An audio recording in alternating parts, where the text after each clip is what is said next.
Teremos agora o painel com o tema Orçamento e as prioridades de governo. Agradecer ao Márcio Gimene pelo convite para coordenar essa mesa. Certamente não vou ser tão competente quanto seria a nossa querida ex-secretária da SOF, Célia Correia, mas vou procurar cumprir o meu papel nesse tema que é estratégico e importante, orçamento e as prioridades de governo, tendo como debatedores a professora Esther Dweck, professora da Universidade Federal do Rio de Janeiro e atual secretária de Orçamento Federal. Jaime Giacomoni, professor da Universidade de Brasília e da ENAP, e o Ricardo Volpe, chefe da assessoria de orçamento da Câmara Federal. A proposta é começarmos com uma apresentação do professor Giacomoni, em sequência o Ricardo Volpe, e fechando com a professora Esther Dweck. O tempo de cada um dos debatedores vai ser de 15 minutos, e na sequência nós vamos manter a estrutura, né, do debate que já está programado. Né? Todos os debatedores receberam um conjunto de questões e, após a exposição de 15 minutos, cada um vai fazer um comentário, né, sobre as posições dos demais debatedores. E, na sequência, as questões vindas do público, para que, num tempo também de 5 minutos, os debatedores possam responder as questões e, ao final, o encerramento, né, os agradecimentos de cada um dos participantes. Começando, então, pelo professor Giacomoni, com a palavra, 15 minutos. De pronto, mencionar que também no nosso painel aqui, a organização do seminário previu 4 temas, todos muito importantes e abrangentes, né? Que constitui, evidentemente, um desafio muito grande. Eu pedi a concordância de vocês, a mesa, de, pelo menos nessa primeira intervenção, escolher um desses temas, em consequência de uma vinculação profissional, e também pelo fato de que nós temos nessa plateia uma expressiva representação técnica do âmbito do Poder Executivo. Então, o tema que eu selecionei dos 4 aqui, e que tenta responder uma das perguntas, é como se dá a participação do Poder Legislativo na formulação do orçamento, na preparação do orçamento, principalmente por meio das emendas de despesa. E a pergunta é bem clara, né? Considerando a rigidez que caracteriza o orçamento anual, né? Com esse volume tão grande de despesas obrigatórias e poucas despesas discricionárias, como é que representa esse tal de orçamento impositivo, ou seja, tornar obrigatória a execução das emendas, que nominalmente são despesas discricionárias? Até que ponto essa nova contribuição à rigidez prejudicaria a questão das prioridades de governo?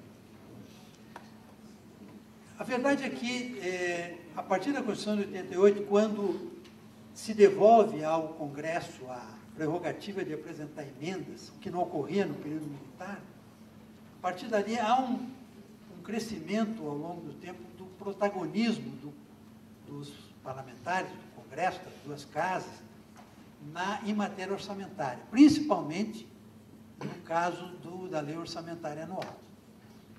Esse interesse, é evidente, ele se expressa logo após a Constituição, se nós lembrarmos que bem no início da década de 90, em 2 exercícios, foram apresentadas ao projeto de lei do orçamento daquela época, em cada ano, mais de 60 mil emendas, que é um número totalmente absurdo, sob qualquer ótica que a gente possa verificar.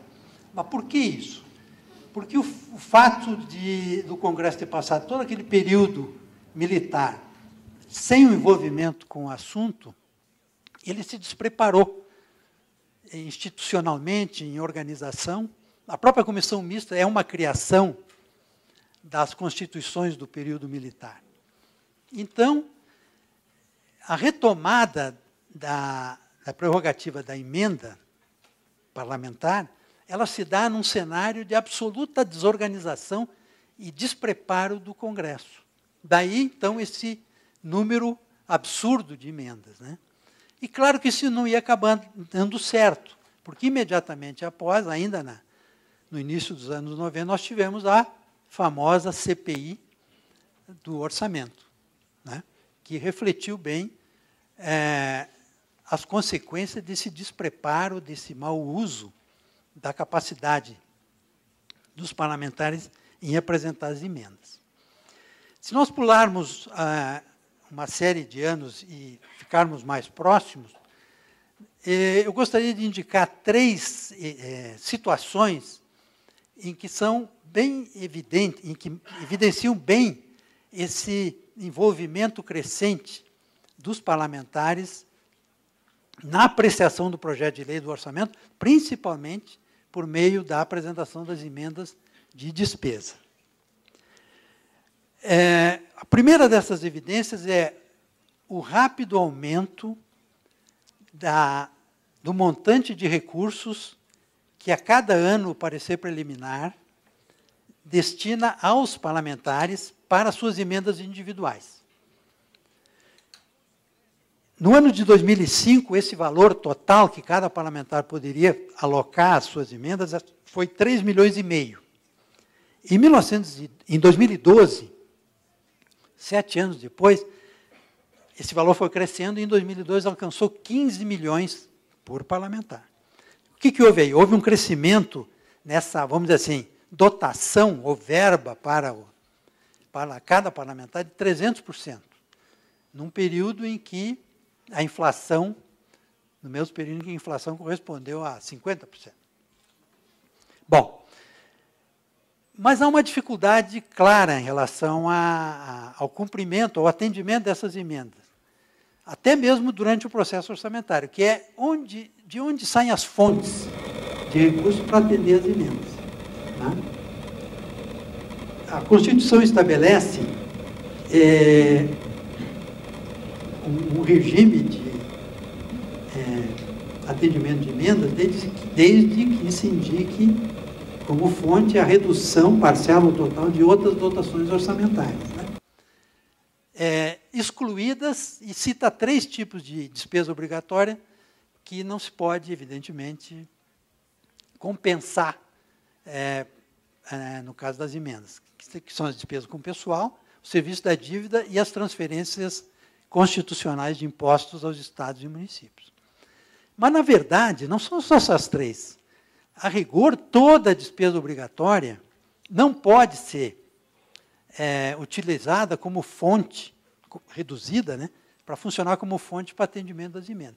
Então, o grande problema, dentro do processo orçamentário, no acolhimento das emendas, na viabilização delas, é a questão da fonte, de onde saem os recursos compensatórios.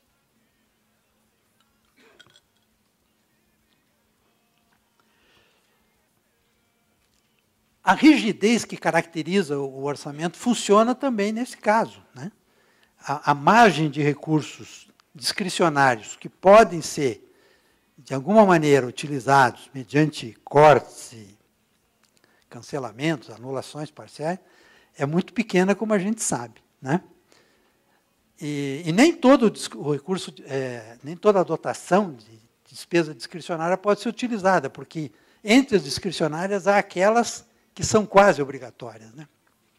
Então, a verdade é que não adiantou ao Congresso pretender ter uma participação maior por meio das emendas, quer dizer, incrementar suas dotações nas emendas pela dificuldade de encontrar a fonte adequada.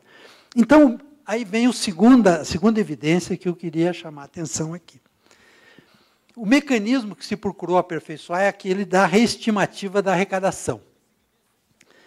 A reestimativa da receita é uma interpretação conveniente, do ponto de vista parlamentar, né, daquela expressão que a Constituição, do dispositivo que a Constituição prevê, de que as emendas são possíveis desde que se corrija erros ou omissões.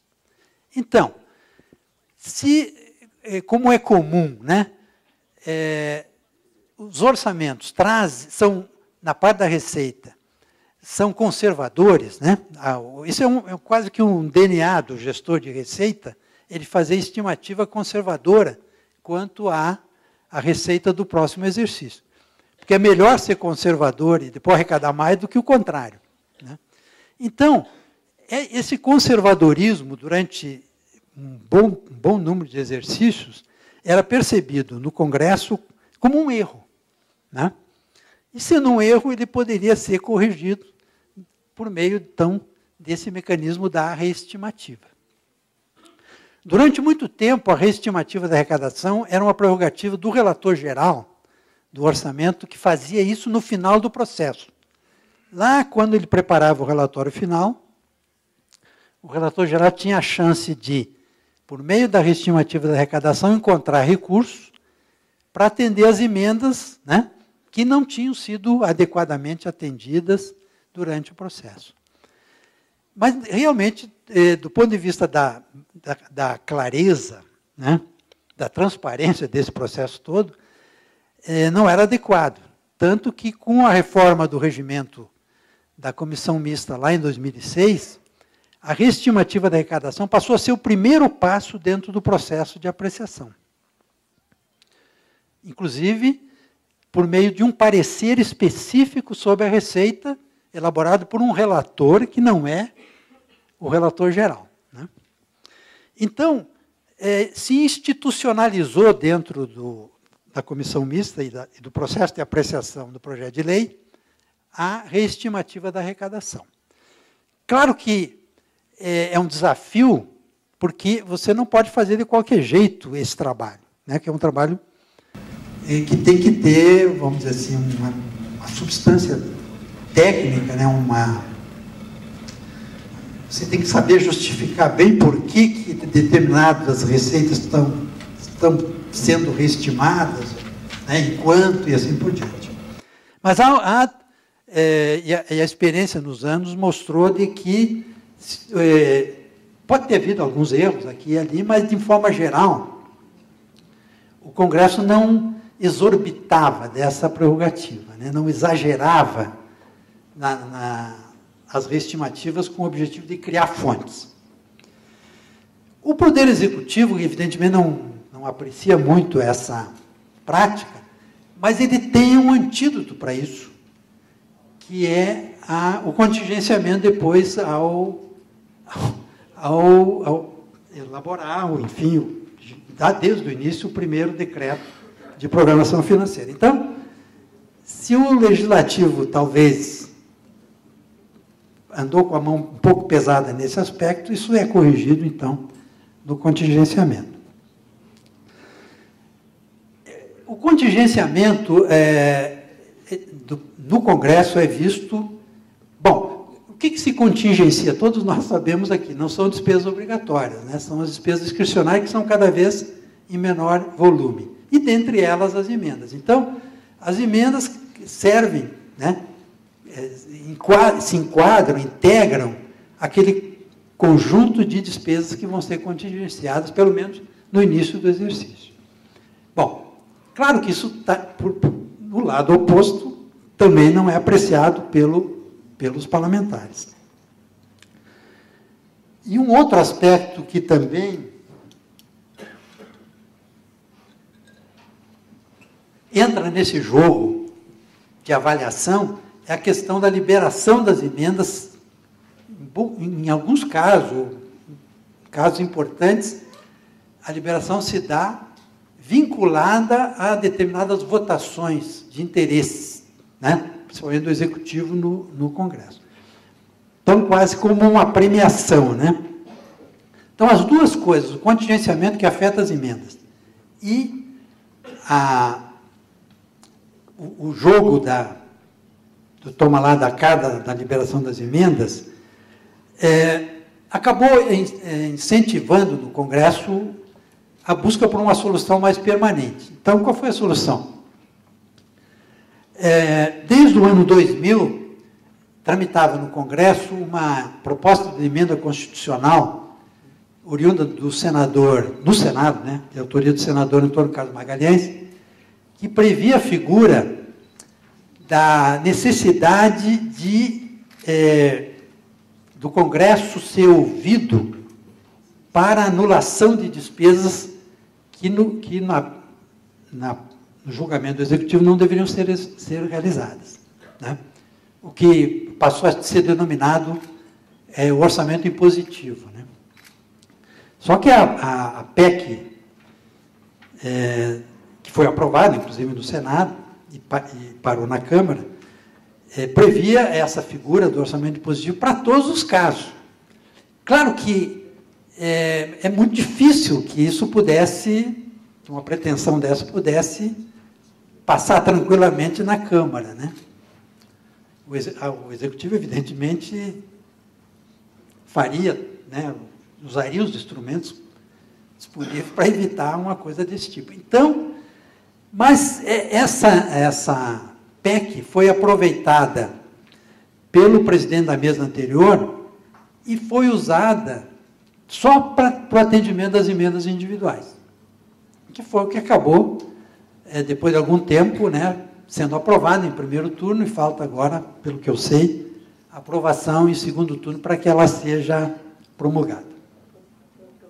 Foi? Segundo turno? Ainda vai ser promulgado. Já foi votado. Como é que está o prazo? Não, eu sei. Na realidade, tem que ter relação final. Eles podem rolar, mas nos próximos dias. Ah, mas prazo aqui tem. É outro prazo.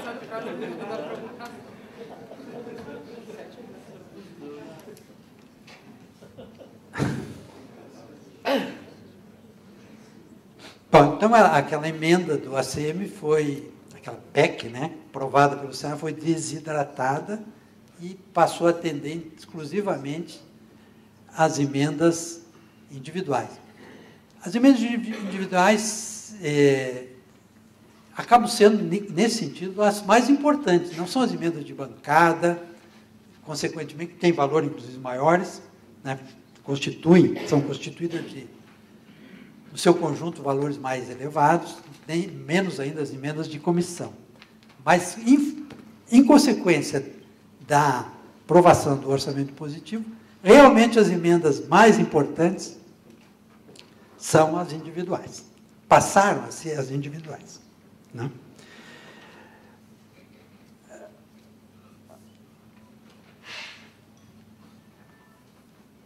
Não sei se todos vocês tiveram a oportunidade de dar uma olhada na redação, na forma como esse mecanismo está operacionalizado, e, na minha opinião, é muito complicada a forma como ele foi estabelecido, né? Há uma série de prazos, por exemplo, um prazo crucial, assim, 120 dias após a publicação da lei orçamentária anual, os poderes, principalmente no caso do Executivo, têm que comunicar ao Congresso, comissão mista, aquelas emendas que não vão poder ser executadas.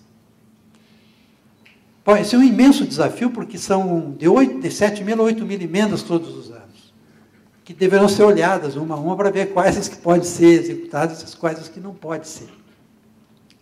Então, nós podemos realmente questionar se isso é factível, assim, né, que isso possa realmente funcionar. Além disso, metade desse valor das emendas individuais pode ser, na execução, pode ser utilizado para o pagamento de restos a pagar.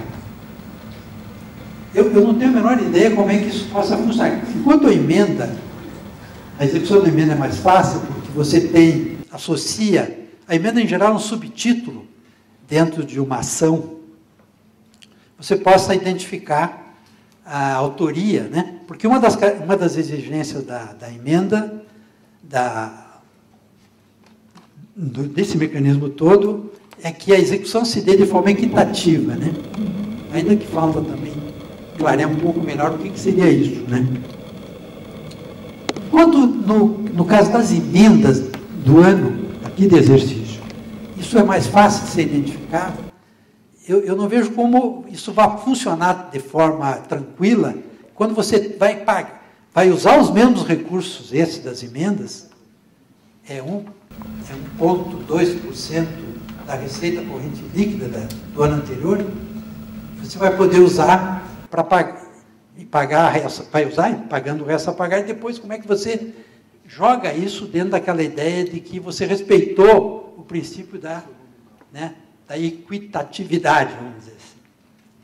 Então, tem pontos obscuros assim, muito claros relativamente a isso. Com relação aos valores, só para então finalizando, bom, primeiro, esse ajuste fiscal que vai, evidentemente, ser a prioridade nesse ano, no ano que vem, ele vai criar também limitações quanto à execução de emendas, ainda que sejam essas, né?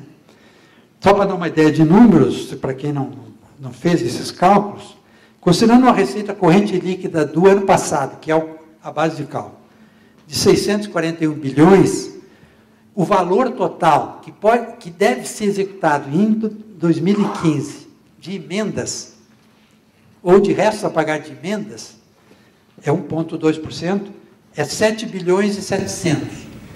Considerando, grosso modo, 600 parlamentares, então daria aquela dotação que eu falei, né, por parlamentar, para ser executada esse ano, de 12 milhões e 800 mil. Eu li no site de notícia agora, semana passada, de que o relator geral teria conversado com... Isso é notícia, né, confirmar, que o relator geral do orçamento, que tem que ser votado ainda agora, teria procurado a representação do governo e no sentido de fechar esse número em 10 milhões. Né? Eu acho que 10 milhões... No pressuposto de que está tão difícil que se der 10 milhões está muito bom. Né? Bom, eu queria realmente, primeiro compromisso, ficar dentro do prazo, e eu quis fazer, no caso, uma apreciação assim rápida, especialmente porque nós estamos frente a um grupo muito expressivo, como eu falei, do outro lado, né? Que quer entender um pouco melhor que história é essa do orçamento impositivo. Eu não gosto do nome, acho que não existe orçamento impositivo, em nenhuma situação. Todo orçamento é um plano, e planos são aprovados previamente. Aquilo que você aprova previamente, né, como, estabelecendo por meio desse plano desejo, intenção, ele não pode ser impositivo, porque ocorrerão situações durante o período de execução que vão dizer, olha, não vai dar para executar. Né? Então, na realidade, não é que alguém deu esse nome e acabou, o nome prático acabou sendo consagrado. Né? Mas eu acho que o orçamento continua sendo autorizativo. As despesas que são obrigatórias dentro do orçamento não são obrigatórias em decorrência do orçamento, da lei orçamentária, mas sim em decorrência de outras leis ordinárias e da Constituição. Né? E que, no caso mesmo dessas emendas que estão acolhidas pela nova emenda constitucional, se demonstrar que elas não têm condições, e a emenda fala em técnica, né? Não atendem a pressupostos técnicos, requisitos técnicos, ela não vai ser executada. Então, era isso, obrigado. Acho que fiquei dentro do meu tempo aqui.